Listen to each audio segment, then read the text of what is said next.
L'émission Invino Sud Radio a le plaisir d'accueillir Jean-Yves Sonnery, propriétaire du domaine de Ballus. Bonjour Jean-Yves. Bonjour à vous, merci de nous accueillir avec mon épouse. Je vous en prie. Quel est le prénom de votre épouse d'ailleurs? Mon épouse s'appelle Annick. On lui fait un gros bisou à Annick. Alors vous êtes basé où dans le Beaujolais? Nous sommes basés dans le Beaujolais des Pierres Dorées, c'est-à-dire vers Villefranche-sur-Saône, pas loin de Houin qui est connu, qui est un joli village de France. Donc on fait partie des 46 villages qui avons l'appellation Pierres Dorées. Pierre Doré, alors racontez-nous cette belle histoire de vin. Vous êtes la 4e génération, vous bossez dans la vigne depuis 40 ans, c'est ça? Je bosse dans la vigne depuis toujours, mais depuis 40 ans j'ai une activité de viticulteur.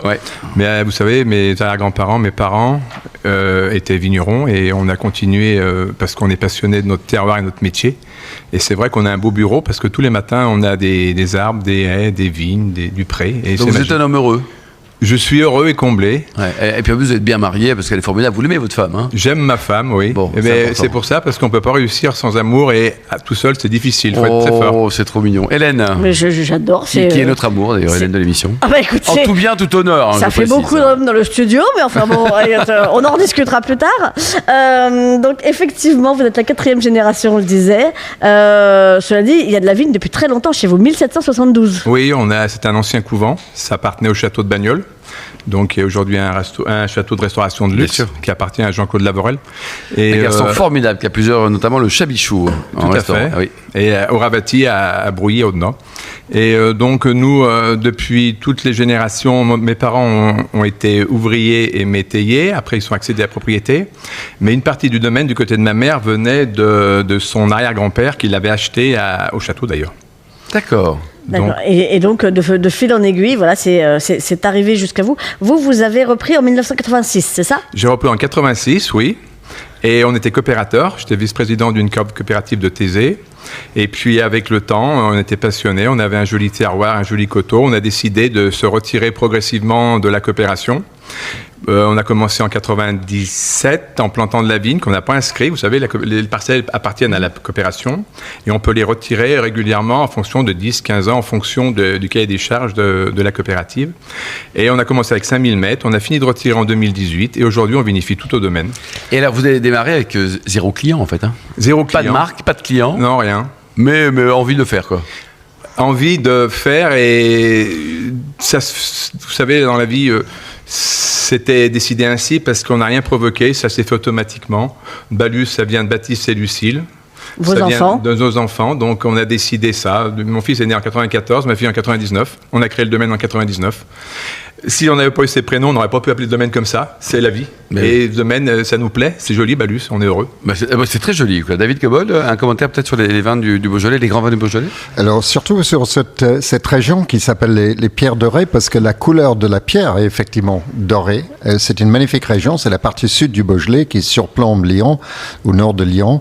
Et vraiment de très jolies pentes. C'est assez encolliné. Je ne sais pas si c'est encolliné, c'est...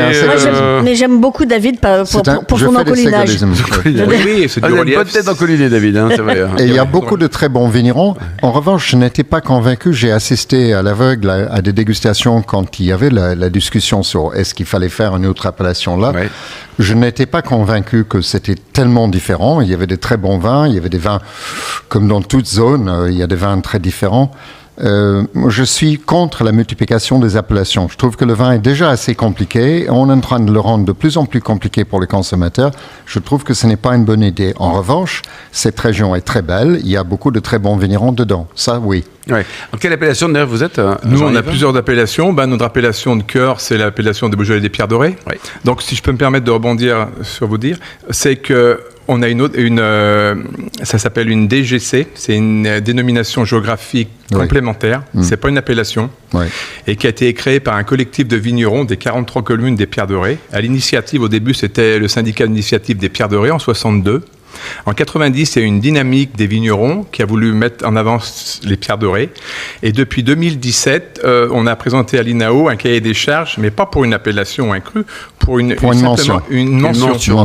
Et pourquoi les Pierres Dorées d'ailleurs? Parce que c'est le nom de la zone. Il faut venir dans notre région. De toute façon, si vous venez, vous n'allez pas y en repartir. On est tous chauvins un petit peu. Et parce que les pierres sont ocre. Les terroirs sont ocre. Par contre, les sols, il y a des schistes, des roches volcaniques, il y a de l'argilo-calcaire. De plus en plus, parce que calcaire, ça vient d'argile, ça fait des pierres dorées. C'est la couleur de la pierre du bâti. Voilà. Et c'est magnifique. Hélène, qui est magnifique aussi. Dis donc, c'est ma fête aujourd'hui. Oui, c'est une fois par an, c'est aujourd'hui. C'est chouette. Alors, donc, vous êtes passé donc, au fil de toutes ces années de 3 à 15 hectares. Oui. Alors, on parlait de votre Beaujolais Pierre Doré, voilà, mais moi, je voudrais aussi parler de votre Brouilly, qui a eu un coup de cœur que je trouve absolument mérité du guide Hachette. J'avoue, ça fait partie de mes coups de cœur à moi aussi. Très bien. Ah ben oui. Répétez-le-moi. Non, mais c'est bien. Encore Vous une êtes fois. beau, monsieur est beau.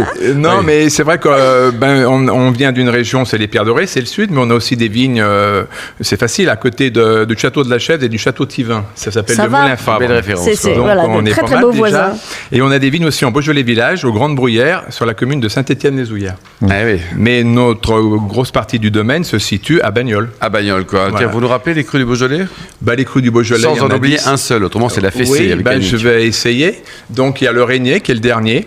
Il y a le Chénat qui est le plus petit, mais qui est prestigieux. Il y a le Brouilly, il y a le Côte de Brouilly, il y a le Morgon, il y a le Juliénat, il y a le Moulin à Vent, il y a le Saint-Amour, et il y a le Morgon. Et, après, Côte de Brouilly. Et Côte de Brouilly. Côte de Bah oui, Brouilly. ma parcelle de Brouilly, elle est à la limite des côtes.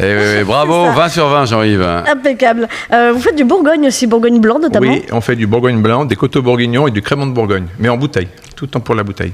En bouteille, c'est-à-dire? Parce qu'il y en a dans notre région, vous savez qu'une partie de l'appellation Beaujolais des Pierres Dorées revendique à 50% les créments de Bourgogne. Ah d'accord, ok. Oui. Et à Alors, ça 30% reste, les coteaux bourguignons et les Bourgognes blancs. Nous produisons aussi beaucoup de Bourgogne c'est déjà blanc compliqué dans notre pour les région. consommateurs qui nous écoutent. C'est ça. Pas forcément, c'est très on a un terroir compliqué. argilo-calcaire, on a le même cépage, du chardonnay. Après, c'est l'élevage qui compte. Ouais. On Non, mais fait c'est des élevages compliqué en pour le fût. consommateur. Il va acheter C'est sa ça. bouteille et puis Ah bah oui. voilà. En plus, comme vous venez de le souligner, c'est un seul cépage. C'est un sol qui, surtout vu du consommateur qui n'a pas forcément le nez sur les cailloux, se ressemble un peu. Voilà. Et là, je rejoins un peu David. C'est-à-dire, à un moment donné, on arrive chez un vigneron. oui. On est un peu Il y a 12 cuvées et on est là, genre, Il faut ok, simplifier. je commence par Ouais. quoi Mais C'est il vrai faut que. simplifier, mais le Beaujolais blanc a toujours existé, mais il n'est pas Oui. connu. C'est le tourisme. Mais on ça, est à c'est côté autre de chose, c'est un Lyon. autre C'est le sujet, tourisme c'est qui nous a faire permis connaître. d'ouvrir le Beaujolais blanc. Combien ça coûte les bouteilles chez vous? De combien? Alors, on a entre 7 et 17 euros. Oui, donc c'est quand même super raisonnable. Oui, quoi. mais ça, Donc 17, fait ça partie. serait le Brouilly, par exemple. Non, le Brouilly, c'est un vin de glace. On fait des vins de glace et des vendanges Ah tardives. oui, ça c'est original. Le Brouilly, il est à 13,90. Et il y a le caprice de Lucille. Donc, Ouais, c'est c'est votre un vin de glace, c'est le caprice oui. de Lucille. Oui. Elle a vraiment fait un caprice ou alors c'est papa et maman qui ont fait un caprice et qui l'ont appelé comme Non, ça elle fait pas de caprice. Elle est brillante et elle a du caractère. Et d'ailleurs, elle vit à Paris. Elle vient de trouver un boulot à Paris. Génial. Elle fait quoi? Elle fait Elle quoi? travaille chez April. Chez April, très bien, très belle maison d'assurance. Alors on revient quand même sur le vin là. Ça peut se garder vos Beaujolais rouges? Bien sûr, le Beaujolais rouge se garde très bien. Le Beaujolais rouge, si j'ai une seconde, c'est 3 vins. C'est le vin plaisir gourmand, le vin de caractère et le vin d'exception.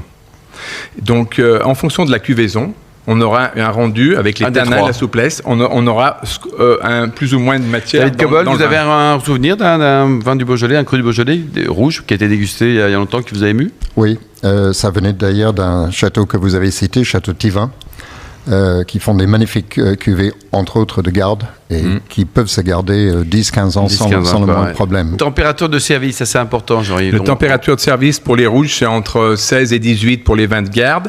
Pour les vins gourmands, ça sera plutôt autour de 12-14. Pour rebondir, le vin de Beaujolais, ça se vieillit. Le Beaujolais nouveau, c'est bon 1 an parce qu'on en refait, mais les vins de garde vieillissent. Donc, énormément, il faut le dire. Oui, ça peut garder 10 ans parce que le Gamay, c'est un cousin germain du Pinot. Quand le Gamay vieillit, on dit que ça pinote. C'est pour ça que le vin Morgonne. Et c'est vrai. L'appellation Morgonne, vrai, mais c'est ouais. Morgonne. Bon, super. Vous avez un site internet, une adresse pour prendre enseignement sur venir Oui, vous oui. voir, d'ailleurs, pourquoi pas. Hein. On a contact@balus.fr. Ça, c'est pour l'adresse mail. Mail, Le oui. site, c'est balus.fr et balus s'écrit B-A-L-U-C-E. C'est très important. Merci C'est beaucoup. bien de le préciser. Hélène, merci Jean-Yves et David Cobol.